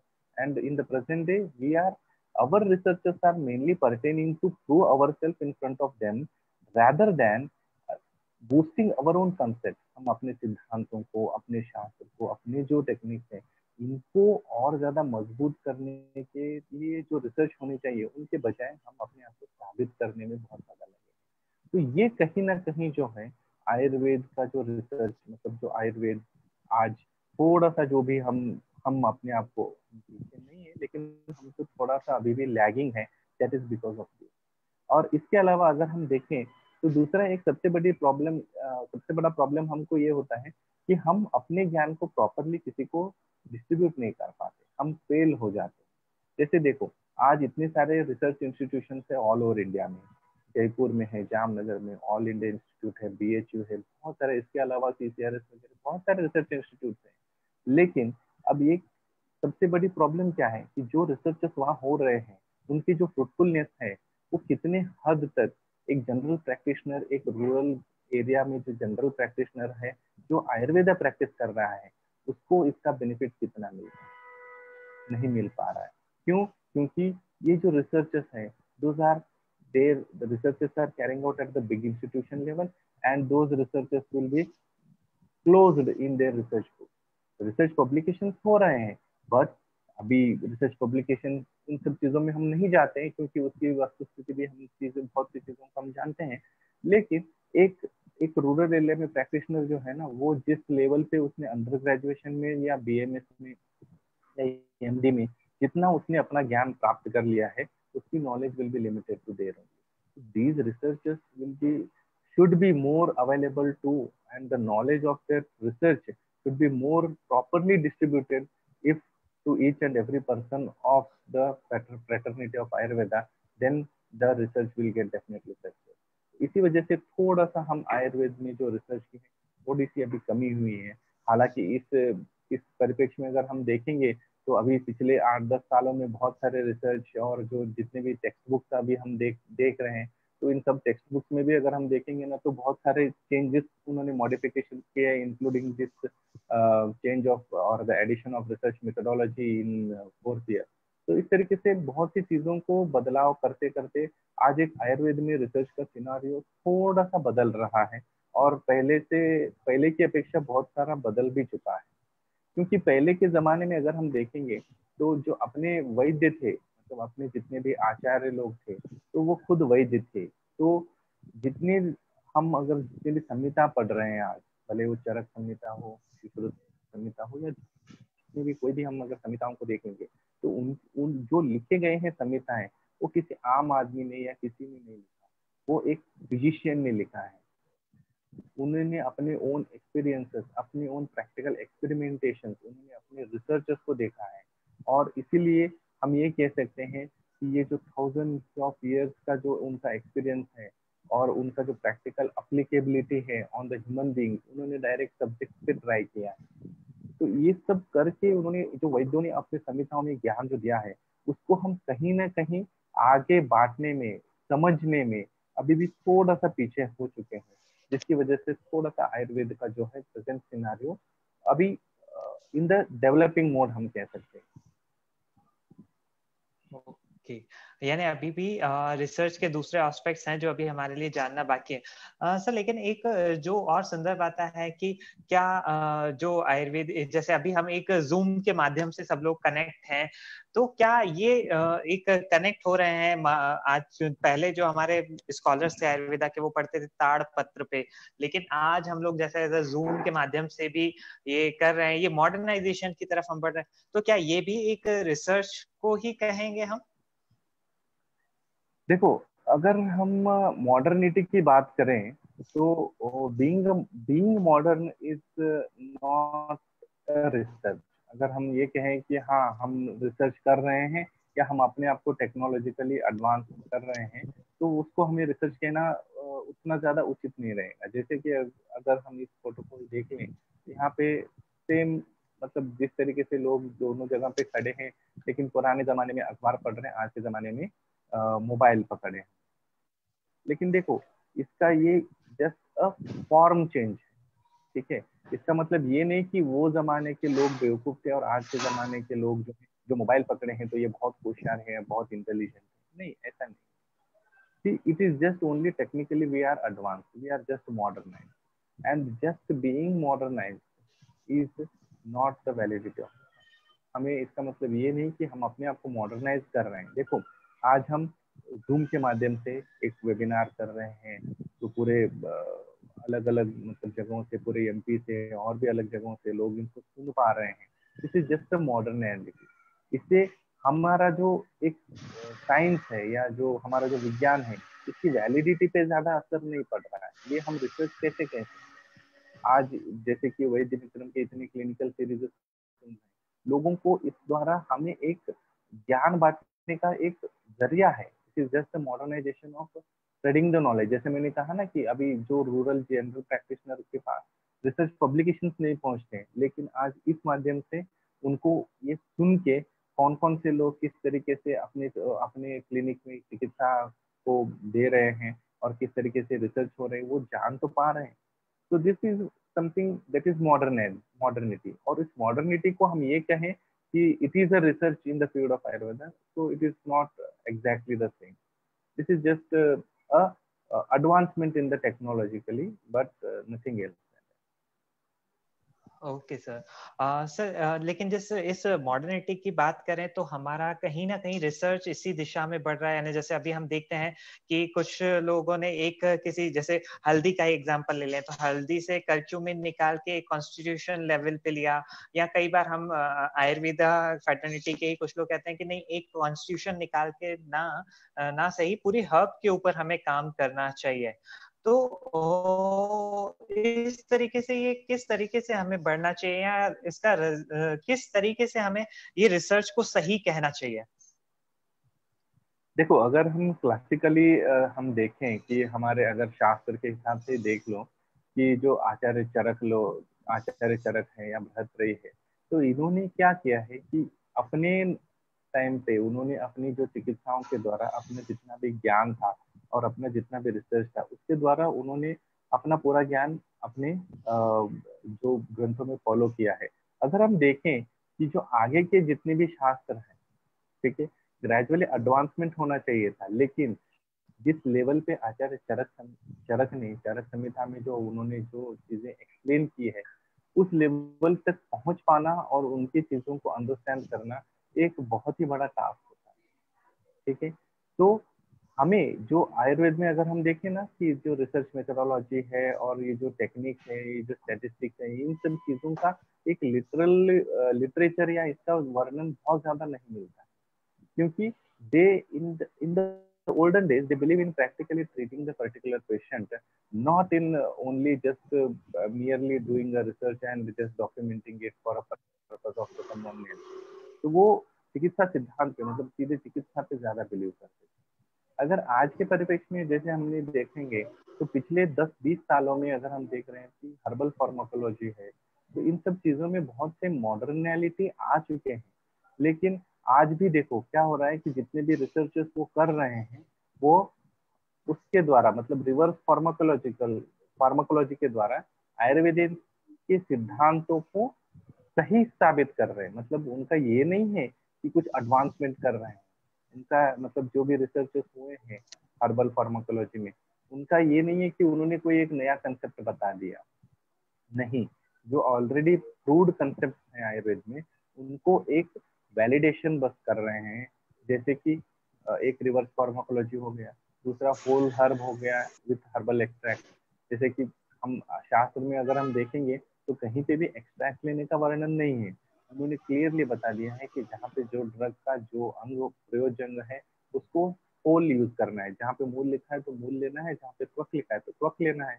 लेकिन जब क्या होता है कि जैसे हमने एक सर्पगंधा का एग्जाम्पल सबसे ज्यादा एप्ट होगा यहाँ पे, जहाँ पे हम ये जानते भी हैं कि रिसर्पिन को उन्होंने एक्सट्रैक्ट करके जब ट्राई किया तो हाइपरटेंशन में रिजल्ट तो अच्छे मिले, लेकिन उससे सुसाइडल टेंडेंसीज भी बढ़ने लगी। तो सम और द अदर वे जो आयुर्वेद में या जो हमारे आचार्यों ने होल हर्ब का या पर्टिकुलर पार्ट का जो एक्सप्लेनेशन दिया है, that is very apt and up to dated.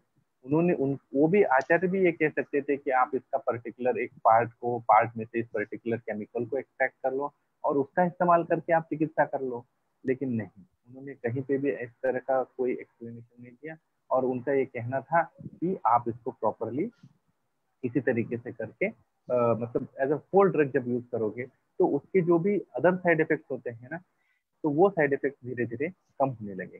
तो कहीं ना कहीं आयुर्वेद में जितना भी ये जो रिसर्च हो चुका है या जो हो रहा है वो बहुत एप्ट है। और प्रेजेंट जो मेडिकल साइंस है या जो फ्रेटर्निटी है, वो इस लेवल तक पहुंचना, जो हमारे आचार्यों का विजन है उस चीज को अंडरस्टैंड करना या उस लेवल तक पहुंचना, अभी भी उसके लिए बहुत एक्सटेंसिव रिसर्च की जरूरत है। ओके यानी अभी भी हम देखें तो बहुत एंगल्स से हम लोग देख रहे हैं, लेकिन कुछ एंगल्स इस रिसर्च के और भी देखना बाकी है। तो सर जस्ट एक और मन में प्रश्न उठ रहा था, जिज्ञासा उठ रहा था कि ये अगर हम देखें कि अभी हम लोगों ने अलग अलग सेक्शंस देखे कि पहले हम ताड़ पत्र से लेके सिर्फ ओरली होता था, फिर ओरली के बाद कुछ टेक्स्ट बुक आई, टेक्स्ट बुक के बाद अभी अलग अलग संस्करण आए, और आज हम जूम ऐप के थ्रू भी पढ़ रहे हैं। मतलब एक ये मॉडलिटीज हुई, या किसी का रेफरेंस लेके कि यस मेरे जो सीनियर वैद्य हैं वो इस तरीके से यूज कर रहे थे उस मेडिसिन का, तो मैं भी इस तरीके से यूज करूं, उन्हें रिजल्ट मिला। और फॉर में मतलब अलग अलग सेक्शंस हैं।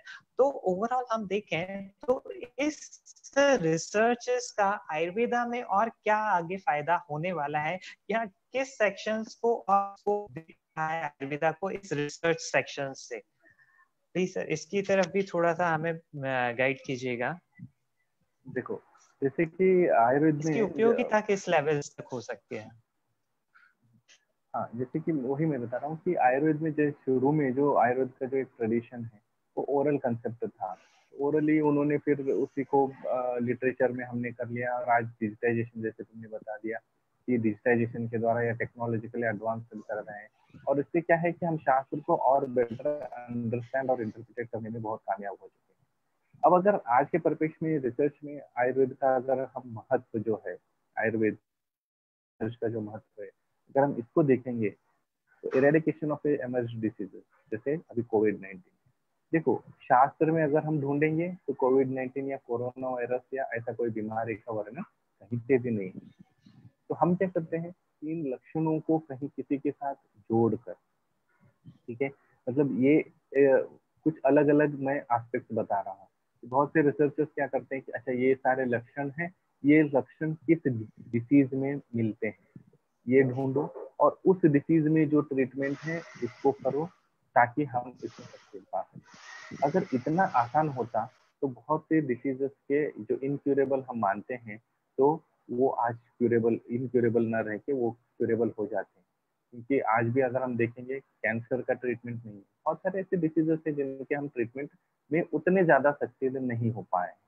तो क्यों ऐसा पॉसिबल है? क्योंकि देखो इन सब चीजों को हम लक्षणों के आधार पर हम क्या कर रहे हैं, लाक्षणिक चिकित्सा, फिर से वही जो मैं बता रहा था कि लक्षण ये है मिल रहे हैं, तो कोरोना में जो लक्षण मिल रहे हैं उन लक्षणों को हम कहीं ना कहीं डिसीजेस में ढूंढ रहे हैं कि किस डिसीज में ये सारे लक्षण मिलेंगे, और उस डिसीज को हम कोरोना के साथ कोरिलेट करेंगे। ये न करते हुए अगर हम ये करें कि अच्छा कोरोना की जो एक संप्राप्ति है, हालांकि हम नहीं जानते आयुर्वेद के हिसाब से किस दोष में क्या है, किस दोष का इन्वॉल्व है क्या है, लेकिन आप एक एस्पेक्ट बनाओ, आप एक रिसर्च एक इस तरीके से रिसर्च को प्रोपगेट करो या इस तरीके से एक रिसर्च को फाइंड आउट करो कि हम ये सब जान सकें। ठीक है, हम ये एक जनपदोध्वंस है, तो जनपदोध्वंस के बारे में भी बहुत सी चीजें हम जानते हैं उसके बेसिस पर, और ये उसके बेसिस पर हम जो स्वस्त्रत का जो पालन है उसको करने से तो ऑब्वियसली इस डिसीज को भी हम रोक तो सकते ही हैं। और आज हम कर क्या रहे हैं, सोशल डिस्टेंसिंग जितनी भी चीजें हम जो कर रहे हैं, that is nothing but the पालन ऑफ स्वस्त्रत ओनली। जो भी हमें स्वस्त्रत का जो पालन बताया है वही चीज तो हम फॉलो कर रहे हैं। तो कहीं ना कहीं हर एक चीज को हम एज इट इज कोरिलेट करने के बजाय नए नए डिसीजेस आते रहेंगे, लेकिन हमें उनको अपने ही पर्सपेक्टिव से देखना है, ना कि मॉडर्न साइंस के कोरोना पॉजिटिव जो मतलब जब हम लैब इन्वेस्टिगेशन करेंगे और उसमें कोविड-19 का पॉजिटिव केस आया और पॉजिटिव के बाद हम उसको ट्रीट करेंगे with the help of Ayurveda. Why to go for that? If you are getting a single symptom of COVID-19, just start treating that particular symptom and try to understand the roga and rogi bala, and based on that try to treat that. जब हमें दोष involve है, क्या दोष involve है, इसकी प्रकृति क्या है, कितनी विकृति हो चुकी होगी, इन सब चीजों को समझ कर अगर हम ट्रीट करेंगे तो definitely we will get a very good success. इसके अलावा हमें ड्रग स्टैंडर्डाइजेशन के आस्पेक्ट से भी रिसर्च में बहुत जरूरी पड़ती है, क्योंकि जब तक हमें आज क्या हो रहा है कि जो पुराने जमाने में थे वैद्य लोग अपने मेडिसिन खुद लेके आते थे और अपना मेडिसिन बना के सीधे सीधे रोगियों को डिस्ट्रीब्यूट करते थे, लेकिन अब जो ये मेडिकल शॉप या मेडिसिनल शॉप का जो कंसेप्ट निकला है, तो because of that what is happening कि जितने मेडिसिन हमें हमारे पास मतलब अवेलेबल नहीं है ऑल ओवर इंडिया में, उससे ज्यादा मेडिसिन बन रहे हैं. जब of course there are many pharmacies are there who are doing very good job in the field of Ayurveda, but that standardization of a herbal drug is a very important aspect of carrying out research in the field of Ayurveda. Next अगर हम देखेंगे तो updation of Ayurveda, Ayurveda को update होने की बहुत जरूरत है और ये हो भी रहा है. अगर हम देखेंगे कि जितना आचार्य चरक ने जो वर्णन किया है वही उसी का अपडेटेड वर्जन हमें अष्टांग हृदय में देखने को मिलता है, जो कि बहुत इजी लैंग्वेज में है. और भी जो प्रेजेंट कंडीशंस में अगर हम आगे आएंगे, अभी रिसेंट एरा में जो 20th सेंचुरी के जो आचार्य थे, उन्होंने जो अपने ग्रंथों में जो लेटेस्ट या जो recent version of main diseases उन्होंने एक्सप्लेन किया है, तो ऐसे इस तरीके से अपने आप को मतलब आयुर्वेद को अपडेट करते जाना है. जैसे आवरण का एक कंसेप्ट है जो कि शास्त्र में उतना डिटेल हमको बहुत ज्यादा नहीं समझ पाते हैं, लेकिन उसका जैसे जैसे अपडेट आ रहा है तो आज हम उस चीज को बहुत ज्यादा एक अहमियत दे रहे हैं. अभी रिसेंटली भी एक वैद्य मित्रम की सीरीज में हमें सुनने को मिला था आवरण का कंसेप्ट. बहुत अच्छा कंसेप्ट है, बहुत अच्छा ट्रीटमेंट एस्पेक्ट है, लेकिन ये तभी पॉसिबल होता है जब हम अपने आप को अपडेट करते हैं आयुर्वेद को. एंड ड्रग डिलीवरी सिस्टम को इम्प्रोवाइज करना है, क्योंकि जैसे आज भी हम बोलते हैं ना कि बात किसी को बोलेंगे कि आप इसको काढ़ा करो, उबालो, पियो और ये करो, तो फिर वो सोचते हैं कि अरे इतना सारा बहुत झंझट है, इससे अच्छा कोई टैबलेट दे दो, हम खा लेंगे और निकल जाएंगे.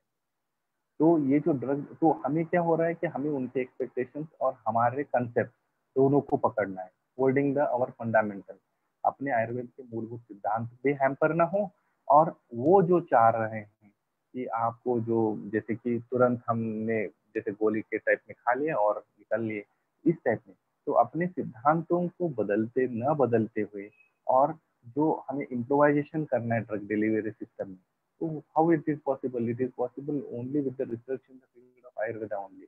इसीलिए आज हम देख रहे हैं कि बहुत सारे क्वाथ चूर्ण के टैबलेट्स बन रहे हैं, बहुत सारे आशा-वरिष्ठ के अलग वर्जन बन रहे हैं, आयुर्वेदिक के कफ सिरप बन रहे हैं. तो आयुर्वेद में शास्त्र के हिसाब से हम जब इतना सब डिटेल रिसर्च करेंगे, लेकिन एक चीज को हमें हमेशा याद रखना है कि जब भी we are carrying out any research in the field of Ayurveda, but we have to stick to our own fundamentals of Ayurveda. Okay sir. Sir अभी इतनी सारी जो इम्पोर्टेंस की बातें हमने रिसर्च इन आयुर्वेदा के बारे में बात की कि इतनी इम्पोर्टेंट बातें हैं, यानी इतने इम्पोर्टेंट सेक्शंस हैं जो हमारे लिए बहुत जरूरी हैं, और अगर हम इनको करें तो एक न्यू डायमेंशंस हो सकता है. लेकिन सर इन सबको करते हुए अगर हम देखें, मतलब एज अ हम यूजी के या पीजी के बच्चे हैं, एज अ प्रैक्टिशनर हम लोग देखें तो हमारे क्या सर्वाइवल रेट्स हो सकते हैं? इन रिसर्च को करते हुए हम आयुर्वेद को किस स्थिति में ले जा सकते हैं, या इसके द्वारा हमारी क्या ग्रोथ हो सकती है? आयुर्वेद को हम लोग किस तरफ ग्रोथ की तरफ बढ़ा सकते हैं इन रिसर्चेस के थ्रू? देखो, अगर सर्वाइवल और ग्रोथ की बात करेंगे तो जितने भी हेल्थ केयर प्रोफेशनल्स हैं, जो अगर ये कहते हैं कि हम इस डिसीज को प्रिवेंट नहीं कर सकते हैं या हेल्थ को इम्प्रोवाइज करना ये हमारे इसमें है नहीं है, तो वो ऐसे रिसर्चेस कभी या मतलब ऐसे लोगों को कभी सोसाइटी को सर्विस दे ही नहीं पाएंगे. तो इसीलिए जितने भी हम देखो, आयुर्वेद का मूलभूत सिद्धांत हमेशा यही है कि स्वस्थ से स्वास्थ्य रक्षण. पहला ही उन्होंने इम्पोर्टेंस दिया है, not to treat the diseases but to maintain our health of a healthy individual. हम अपने आप को स्वस्थ रखेंगे तो डेफिनेटली हमें वो डिसीज को ये करने की, मतलब डिसीज को ट्रीट करने की, डिसीज कंडीशन आने की ही जरूरत नहीं पड़ेगी। तो इसी हिसाब से अगर हम देखेंगे कि आज जो रिस्पॉन्सिबिलिटी हमारे आयुर्वेद के रिसर्चर्स के ऊपर है कि ये सब चीजों को हमें ध्यान में रखना है, और हमें सिर्फ और सिर्फ मॉडर्न मेडिकल साइंस को अपने आप को साबित न करते हुए हमें अपने कंसेप्ट को बूस्ट करना है, अपने कंसेप्ट को और ज्यादा स्ट्रॉन्ग करना है, और अपने कंसेप्ट को एक नया जो है जो एक डायमेंशन देना है। ठीक है, तो ये सब करने की बहुत जरूरत है। तो अगर हम इन सब चीजों को, मतलब ये रिस्पॉन्सिबिलिटीज को, हमारे जो आयुर्वेदिक रिसर्चर्स हैं, तो वो इसको एक प्रॉब्लम या एक थ्रेट ना मानते हुए अगर इसको एक अपॉर्चुनिटी करके ग्रैब कर ले, तो ऑब्वियसली कि आयुर्वेद की ग्रोथ को कोई नहीं रोक पाएगा। आज ट्रेडिशनल चाइनीज मेडिसिन, अब चाइनीज का नाम सुनते ही हम लोग सोचते हैं अरे चाइना, लेकिन आज हम देखेंगे कि देखते हैं कि ट्रेडिशनल चाइनीज मेडिसिन अगर हम देखेंगे तो चाइना में दैट इज मोर, मतलब मॉडर्न मेडिकल साइंस वहाँ पीछे है। मॉडर्न या मेडिकल साइंस, अगर हम मॉडर्न साइंस की बात करें या मॉडर्न मेडिसिन की बात करें, तो वहाँ पे traditional Chinese medicine modern medicine को ओवर पावर कर चुका है। Why is that? तो ऐसा नहीं है कि वहाँ के रिसर्चर भी उसी में लगे हैं और पब्लिक में भी एक पेट आया है, और ये एक अच्छा अवसर ही है। या मान लो जैसे आज हम एक कोरोना को एक थ्रेट, एक प्रॉब्लम मान रहे हैं, लेकिन वैसे अगर हम पर्टिकुलरली आयुर्वेद की दृष्टि से देखा जाए तो this is an opportunity for us to prove our self to the public that we can do a wonder in the field of research. Okay यानी सर अपन ने इतने सारे एस्पेक्ट्स देखे कि रिसर्च के कितने सारे एस्पेक्ट्स सारे एक साथ हम लोगों ने देखे, और आज जो हमारी युवा वैद्य पीढ़ी, हमारी जो यूजी के फाइनल ईयर में है, उनके लिए ये जो गवर्नमेंट ने सिलेबस तय किया हुआ है, मतलब उनका रिसर्च एंड सब्जेक्ट दिया हुआ है, शायद ये कहीं ना कहीं एक हमारे लिए अपॉर्चुनिटी है कि युवा वैद्य बन के एक अलग अलग थॉट प्रोसेसेस पे रिसर्चेस करें। और ये जो रिसर्चेस के सर आपने इतने सारे अलग अलग हमें एंगल से बताया कि किस तरीके से हमारी पैनी नजर होनी चाहिए, कि एक चीज नहीं दसों चीजों को अगर हम ग्रास्प करें, कोई एक पे ग्रास्प करेगा, कोई सेकंड पे, कोई दसों पे, तो इतने सारे एंगल से हमारे सामने आउटपुट्स आ सकते हैं। तो दोस्तों मुझे उम्मीद है कि आप सभी को ये सारी चीजें बहुत अच्छी लगी होंगी, लेकिन एक दिन में किसी भी सब्जेक्ट को कंप्लीट करना शायद नामुमकिन है, और ये एक ज्ञान तो संसार है, मतलब ज्ञान तो एक भंडार है, मतलब जितना भी लो ऐसा लगता है कि बस ये थोड़ा सा ही हुआ है। तो उसी तरीके से आज मुझे लगता है कि हमें और आगे बढ़ना चाहिए, लेकिन सारी चीजों को, व्यवस्थाओं को देखते हुए हम इस चीज को यहाँ पे अंतिम रूप देंगे। और इतना जो सर ने हमें बताया, ये एक अंत नहीं, ये एक शुरुआत है हमारे नए उद्देश्यों की तरफ, नई रिसर्च की तरफ। तो ओवरऑल सर जो इतना सारा आपने हमें ये बताया, मैं चाहूंगा कि एक हम टेक अवे मैसेज के रूप में या एक संक्षिप्त रूप में, कंक्लूजन रूप में अगर हम अपने साथियों को, युवा वैद्यों को कुछ बता पाए तो हमारे सभी के लिए बहुत हेल्पफुल रहेगा। सर प्लीज थोड़ा सा टेक अवे रूप में। अगर ओवरऑल, मतलब इन शॉर्ट, अगर मैं लास्ट में सबसे यही कहना चाहूंगा, जितने भी बडिंग रिसर्चर्स हैं और इसके अलावा जो भी रिसर्चर्स हैं उनको, कि जो हम एक, जैसे मैंने पहले भी 2-3 बार जिक्र कर चुका हूँ, कि हमें अपने आप को, हम उस मेडिकल सिस्टम को फॉलो करते हुए, उनको आइडियल करते हुए, उस वे में रिसर्च करने के बजाय if we employ it to our own evidence based standard and technique, हमारे शास्त्र के एविडेंस बेस्ड, मतलब जो हमारा जो शास्त्र है, हमारे स्टैंडर्ड्स और हमारे टेक्निक को के ऊपर हम प्रूव करें हमारे सिद्धांतों को, तो वो ज्यादा बेहतर रहेगा, rather than following someone else's criteria and someone else's system। तो हम, मतलब मैं किसी भी सिस्टम को क्रिटिसाइज नहीं कर रहा हूँ, बट हम क्या कर रहे हैं कि हम उनके सोर्सेस से, जैसे मैं यूजुअली एग्जांपल देता हूँ सारे मेरे क्लासेस में, कि हम क्या करते हैं कि पांडु ठीक हुआ कि नहीं, ये देखने के लिए हमेशा एचबी टेस्ट करवाते हैं। एचबी बढ़ गया तो पांडु ठीक हो गया, और ये जो शिवनाक्षी कूट शोध वगैरह जो लक्षण हमारे शास्त्र में वर्णित है, उन पे हम कभी ध्यान देते ही नहीं। The same way, we have to stick to our evidence-based standards and evidence-based techniques and all the diagnostic tools which are mentioned in our classics rather than any external means. So this is what I request all our budding researchers. So they should carry out the research and they should do our research based on our own standards and our own techniques. Okay. Thank you sir कि इतने सारे dimensions हम लोगों ने देखा और हमारे युवा वैज्ञानिकों ने इतना सारा किया कि हम लोग अगर रिसर्च की छोटी सी शुरुआत करते हैं, हम बढ़ाते हैं उसको, और ये हमारे एक मौका भी है। और दोस्तों सिर्फ एक ये मौका, एक छोटा सा मौका नहीं, आगे भी ये और अनेक मौकों के रूप में हमारे सामने आ सकता है। डॉक्टर प्रशांत भट्ट सर हमारे यहीं भोपाल में हैं, हम कभी भी से नेक्स्ट टाइम भी हेल्प ले सकते हैं, क्योंकि सर का हमेशा से ही हेल्पिंग नेचर रहा है। और सिर्फ हम मुझे बहुत सारे पीएचडी स्कॉलर्स हैं, बहुत सारों को एक नेशनल इंटरनेशनल प्लेटफॉर्म देने के रूप में भी सर ने हमारे लिए बहुत मदद की है। और उसी की बदौलत आज मुझे भी एक अपॉर्चुनिटी है कि भी एक इंटरनेशनल लेवल पे बुक के लिए मैंने प्रयास किया हुआ है।